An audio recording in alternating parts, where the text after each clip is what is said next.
फंटो, हाँ जी। ऐसा वह कौन सा अंग है हाँ, जो जन्म के बाद हमारे शरीर में आता है? जन्म के बाद हमारे शरीर में आता है। हाँ, यानी कि वो अंग हमारे शरीर में हाँ, जब आएगा, जब हम जन्म हो जाएगा, हमारा पैदा हो जाएंगे, उसके बाद आएगा वो अंग। तो वो कौन सा अंग है? ऐसा कौन सा अंग है जो हमारे जन्म के बाद आता है? हाँ, तो वही बताना है कौन सा अंग हो सकता है वो। सारे अंग तो एक साथ ही आ जाते हैं। लेकिन एक अंग ऐसा है कि जो जन्म के बाद आता है। तो जन्म के बाद आता है हमारे बाल। बाल? हाँ, बाल तो सही नहीं है। बाल जन्म के बाद आते हैं क्योंकि हल्के हल्के होते हैं, कभी कभी तो बिल्कुल गंजे हो जाते हैं बच्चे, यानी होते हैं। लेकिन होते तो है ना, हल्के हो ना हो या ज़्यादा होते हैं। मैं वो ऐसा है कि जन्म के बाद ही आता है वो। जन्म के बाद ही आता है। हाँ, जन्म के बाद ही आता है हमारे शरीर के बाल।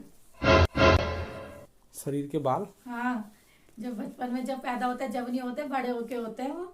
जब मैंने बाल तो पहले ही मना कर दिया ना। अच्छा, बाल पहले मना कर दिया। चाहे सिर पे हो या कहीं भी हो, आते तो हैं, सिर पे तो आते ही है ना, तो बाल हाँ, तो पहले ही लेकिन मना पूरी है। बॉडी पे तो नहीं आते ना, तो वही जन्म के नहीं बाद ही नहीं, आते हैं वो तो जब पहले बड़े ही मना होते कर हैं। दिया जब मैंने। वो सही नहीं है ना। जन्म वो के एक अंग बाद ऐसा आते है, हैं। हाँ, वो अंग ऐसा है जो जन्म के बाद ही आता है हमारे शरीर में। जो जन्म के बाद ही आता है। हम्म, यार ऐसा क्या है जो जन्म के बाद आता है हमारे शरीर में? बताओ क्या हो सकता है। ऐसा अंग। दोस्तों, आप लोग जो मेरी वीडियो देख रहे हैं, मेरे उन दोस्तों से भी ये सवाल है, इन्हीं से नहीं है। आप लोग भी कमेंट करके बता सकते हैं इसका सही आंसर।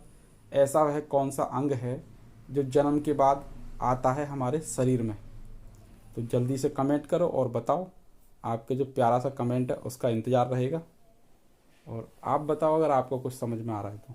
जो जन्म के बाद आते हैं हम्म, हमारे दांत। दांत जो है वो जन्म के बाद आते हैं। अच्छा। हाँ, क्योंकि जब तक हम पैदा होते हैं तो दांत होते ही नहीं है, बोले होते हैं जब, हाँ, उसके बाद ही दांत उगते हैं। अच्छा। हाँ। दांत?